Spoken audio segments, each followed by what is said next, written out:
તો લઈ શકાય, પણ નહીં જમવાની વસ્તુ કઈ કઈ વસ્તુઓ વર્જિત છે એ જરા ધ્યાનથી સમજવા જેવું છે કે આ અધિક માસ દરમિયાન વિશેષપણે તેલનો નિષેધ છે. વધારે પડતું તેલ વાપરવું નહીં, ખાસ કરીને તળેલી વસ્તુઓ વાપરવી નહીં. બહુ માત્રા ઓછી રાખીને, જોકે આમ તો સાવ બંધી છે પણ સાવ બંધ કદાચ ન રાખી શકીએ તો અલ્પ માત્રામાં તેલનો પ્રયોગ કરવો. અને કઠોળમાં મગ અને વટાણા સિવાય તમામ કઠોળનો ત્યાગ બતાવવામાં આવ્યો છે. શાકભાજીમાં મૂળા, ગાજર, સરગવાની સિંગ, અળવીના પાન, રીંગણ અને કોઈ પ્રકારની ભાજીનો ઉપયોગ કરાય નહીં. મસાલામાં રાઈનો ઉપયોગ વર્જિત છે. એવી જ રીતના બળી ગયેલું, દાજી ગયેલું અને વાસી થઈ ગયેલું અન્ન લેવું નહીં. એ તો જો કે કાયમને માટે નિયમ રાખવા જેવો જ હોય છે. એવી જ રીતે સુદ અને વદ ત્રીજમાં કોબી અને ફુલાવર એનો નિષેધ છે. તેમજ સુદ અને વદ પક્ષના દસમ અને ચૌદસ એમાં દૂધી અને વેલા ઉપર થતા જે શાકભાજી, પછી ટિંડોરા, ગલકા, કિસોડા વગેરે બધા જ એમાં આવી ગયા. એ બધા શાકભાજીનો નિષેધ બતાવવામાં આવ્યો છે.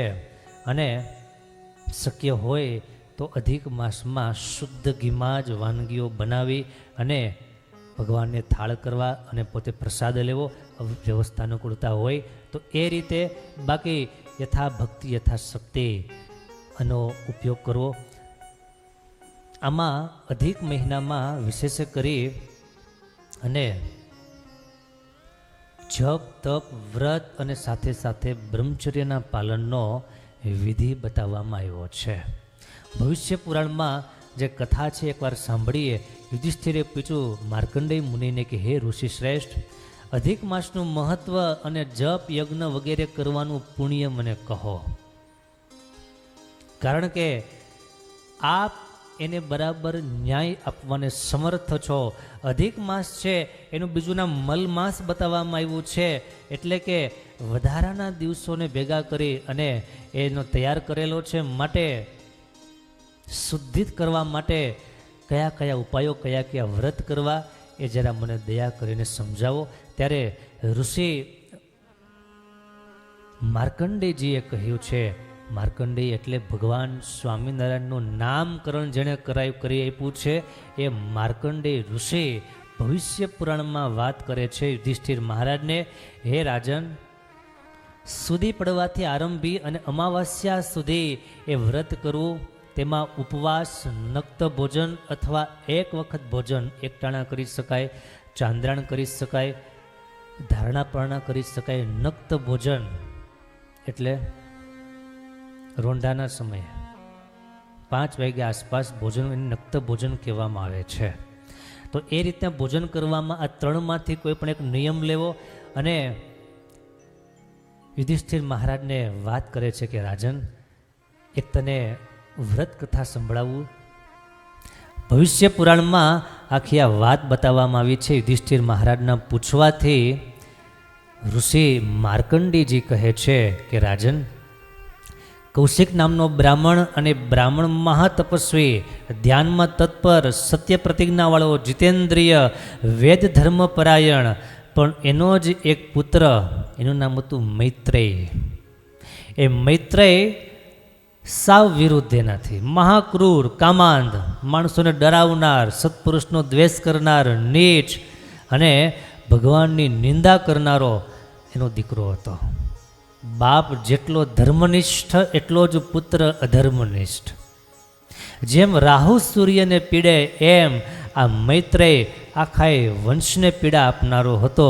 ભયંકર દુષ્ટ આચરણ અને સર્વ પ્રાણીઓની હિંસા કરનાર, મદ્યપાનમાં તત્પર અને મૂઢ અને ચોરીની સાથે મળેલો, ચોરોની સાથે મળેલો. આમાં કાંઈ બાકી રહ્યું? જે પાપ કે બધા જ પાપ આમાં આવી ગયા. પુષ્કળ કાળ નીકળી જવા પછી એક દિવસ એ મૈત્રેય ઘોડા ઉપર બેસી વનમાં ગયો. ત્યાંથી વેપારી વેશ લઈ અને નોકર ચાકરોની સાથે સૌરાષ્ટ્ર નગરમાં ગયો. તેણે પોતાના હાથથી ભયંકર અસ્ત્ર શસ્ત્ર વડે એક બ્રાહ્મણનો વધ કરી પુષ્કળ ધન હરી લીધું અને સૌરાષ્ટ્ર નગરમાં મોટો હાહાકાર થઈ ગયો.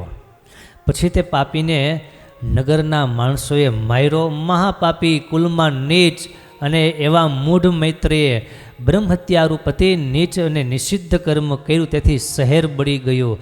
એમાં બ્રહ્મહત્યારો મૈત્રેય, તેના માણસો વગેરે બળીને ભસ્મ થયા. અને હવે બ્રહ્મહત્યારૂપ મહાપાપ સાંભળી છેદો ભેદો એવા ભયંકર શબ્દો કરતા યમદૂતો હાથમાં દંડ અને મુદગલ લઈ અને આવ્યા.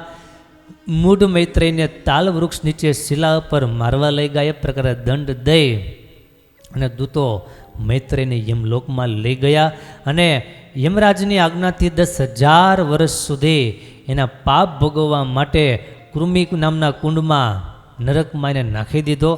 તીવ્ર અગ્નિથી બળતો મૈત્રેય બ્રહ્મહત્યા કરવાથી એવી રીતે અનેક યાતના ભોગવવા લાગ્યો. તે જોઈ નારદ કૌશિકની પાસે આવ્યા. નારદ મુનિ આવ્યા અને બોલ્યા. નારદને જોઈને કૌશિક બોલ્યો છે, હે મુનિ શ્રેષ્ઠ, તમારા કુળમાં બ્રહ્મહત્યાનું પાપ નડે છે તે દૂર કરવા માટે ઉત્તમ વ્રત કે જે ઋષિએ શ્રુતિમાંથી ને સ્મૃતિમાંથી શોધી કાઢેલું છે તે કરો. તે સાંભળીને પુત્રનો ઉદ્ધાર કરવા માટે કૌશિક બોલ્યો, હે મહામતે, હે નારદ, બ્રહ્મહત્યાનો નાશ કરનાર વ્રત મને કહો, જેથી મારા કુળનું કલંક જલ્દી નષ્ટ થાય. નારદે કહ્યું, હે સર્વજ્ઞ, હે કૌશિક, આ લોકના સઘળા લોકોની ઉપર અનુગ્રહની ઈચ્છાથી મલમાસનું ઉત્તમ વ્રત તને કહું છું તે સાંભળ. બ્રહ્મહત્યા, મદિરાપાન, ચોરી વગેરે વગેરે તમામ બીજા કરોડો જન્મના પાપ એકઠા થયેલા હોય એ તમામ પાપ આ વ્રત કરવાથી અને ભગવાનના ચરણના પૂજન કરવાથી તથા ક્ષણ નષ્ટ થઈ જાય છે, એમાં કોઈ સંદેહ નથી. માટે હે કૌશિક, એ વ્રત કરવાથી તમે તમારા કુળની બ્રહ્મહત્યાથી તરી જશો.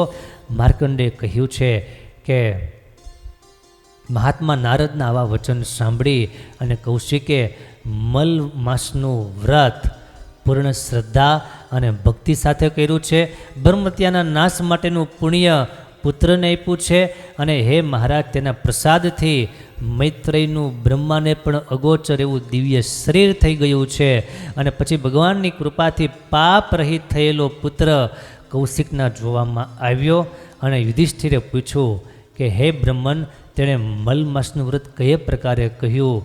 આવી રીતે મૈત્રેય નામના બ્રાહ્મણના દીકરાનો ઉદ્ધાર આ પુરુષોત્તમ માસના વ્રત કરવાથી વિધિ થયો છે. માટે ભગવાનના ભક્તોને માટે આ વ્રત ઘણું બધું સુખદાયક છે. આ વ્રત કરવાથી જીવનના તમામ પાપ નષ્ટ થઈ જાય છે. અને મલ માસનું વ્રત મનુષ્ય પ્રાચીન કાળથી કરતા આવ્યા છે. ધર્મનું તે સર્વસ્વ છે. બ્રહ્મહત્યા વગેરે પાપોનો નાશ કરનાર છે. તે જે માણસ કરે તે વિષ્ણુ પદને પામે છે. અને હવેની જે વાત જરા સાંભળવા જેવી છે, આખી વાત જેને સાંભળી હોય એને જ આ વાત સાંભળવા મળે કે જે પુરુષ અધિક માસમાં વિશેષ ભજન વ્રત વગેરે કરતો નથી તેઓ નિરંતર પાપી રહે છે, કારણ કે તેઓને પગલે પગલે બ્રહ્મહત્યા લાગે છે. માર્કંડેયે કહ્યું, હે યુધિષ્ઠિર, અત્યંત ગુહ્ય એવું આ પુરુષોત્તમ માસનું આ વ્રત મેં તમને કહી સંભળાયું. જે માણસ આ કથા કહેશે, સાંભળશે, તેને 10,000 વાજપેયી યજ્ઞોનું ફળ પ્રાપ્ત થશે. આવી રીતે ભવિષ્ય પુરાણમાં માર્કંડેય ઋષિએ યુધિષ્ઠિરને વાત કરી છે. અને નારદજીએ મૈત્રેય નામના બ્રાહ્મણ પાસે વ્રત કરાવ્યું છે. ત્યારથી આ વ્રતનો વિશેષ મહિમા સમાજમાં આપણને સમજવા મળ્યો છે. વાલા ભક્તજનો, માત્ર આ કથા સાંભળવી પૂરતી નહીં, પરંતુ અધિક માસમાં વિશેષને વિશેષ જપના નિયમ લઈએ. એવો નિયમ રાખીએ કે 1 મહિનામાં 1,00,000 મંત્ર જાપ કરવા છે. દરરોજ 3500 મંત્ર જાપ વડે ભગવાનનું ભજન થાય, પૂજન થાય. શક્ય હોય તો જન્મંગલના પાઠ થઈ શકે, વિષ્ણુ સહસ્ત્ર નામના પાઠ થઈ શકે. શક્ય હોય તો ભગવાનનો અક્ષત અભિષેક કરવાનો પણ મહિમા શાસ્ત્રમાં બતાવવામાં આવ્યો છે.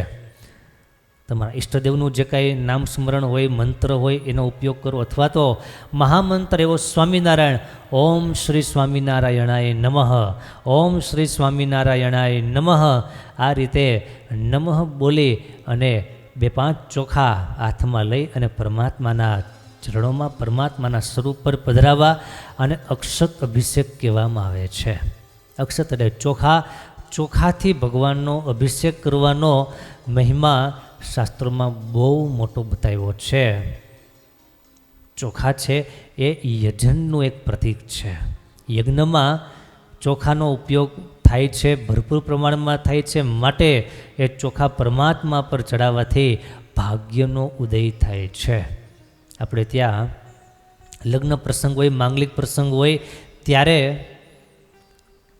કંકુનો ચાંદલો કરવામાં આવે, એના ઉપર ચોખા ચોંટાડવામાં આવે. શું કામ? કારણ કે એ ચોખા સુકનનું પ્રતીક છે. તો એ સુકનનું પ્રતીક જ્યારે પરમાત્માના ચરણોમાં જ્યારે પધરાવીએ ત્યારે આપણું જીવન સારું એ સુકનમય બની જાય, જીવનમાં વિઘ્નો હોય એ દૂર થઈ જાય. માટે અક્ષતનો અભિષેક આ અધિક માસમાં એમાં કરવાનો ખાસ ભગવાનના ભક્તો આગ્રહ રાખજો. ભગવાનને પ્રાર્થના કરજો કે વિશેષને વિશેષ ભગવાન પ્રસન્ન થાય એવું જીવન જીવી શકાય, એવું ભગવાનનું ભજન થાય. આ બધી અમુક સિઝનો આવેલી છે. એ સિઝનનો જેટલો ઉપયોગ કરી લઈએ એટલા સુખી થઈએ. આસ્તિક માણસો હોય, ભગવાનના ભક્ત માણસો હોય, એમને માટે આ વિધિ વિધાન છે. અધિક માસમાં ઠેક ઠેકાણે ભગવાનની કથાઓ થશે, પારાયણો થશે, ભગવાનની પૂજાઓ થશે, ભગવાનનું ભજન થશે. આપણાથી જેટલું થાય એટલું વધારેમાં વધારે સત્કર્મ આ અધિક માસમાં કરવું, અધિકમાં અધિક ભગવાનની સેવા કરવી, તને મને ધને કરી પરમાત્માને અર્થે આપણું કંઈક વપરાય, આપણે કામ લાગીએ. કારણ કે આ મહિનામાં જે કાંઈ કરીએ એનું અક્ષય ફલ પ્રાપ્ત થાય એવું નારદીય પુરાણમાં પણ સ્પષ્ટ કહેલું છે. માટે આ માસનો મહિમા ખૂબ અધિક છે, ખૂબ વિશેષ છે.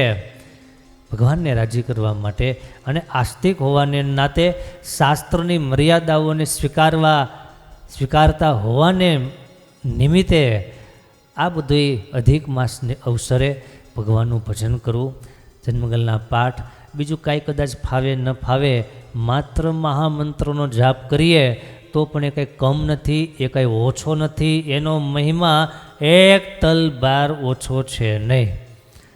બીજું કદાચ ફાવે ન ફાવે પણ સ્વામિનારાયણ સ્વામિનારાયણ સ્વામિનારાયણ અખંડ ભગવાનનો મંત્ર જાપ જો કરતા જઈએ, દરરોજ નિયમ લઈએ, 501 મંત્ર જાપ કરવા છે, 1100 મંત્ર જાપ કરવા, 2100 મંત્ર જાપ કરવા, 5100 મંત્ર જાપ કરવા છે, એવો નિયમ લઈ આખા મહિના દરમિયાન આટલું વ્રત કરવાનો ભગવાનના ભક્તો અવશ્ય નિયમ રાખજો.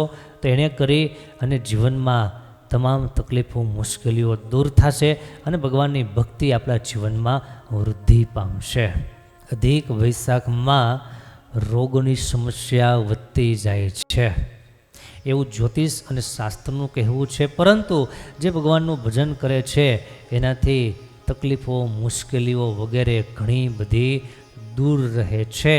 માટે ભગવાનના ભજનમાં અને ભગવાનના ભક્ત થવામાં બહુ મોટો માલ છે અને બહુ મોટી પ્રાપ્તિ છે.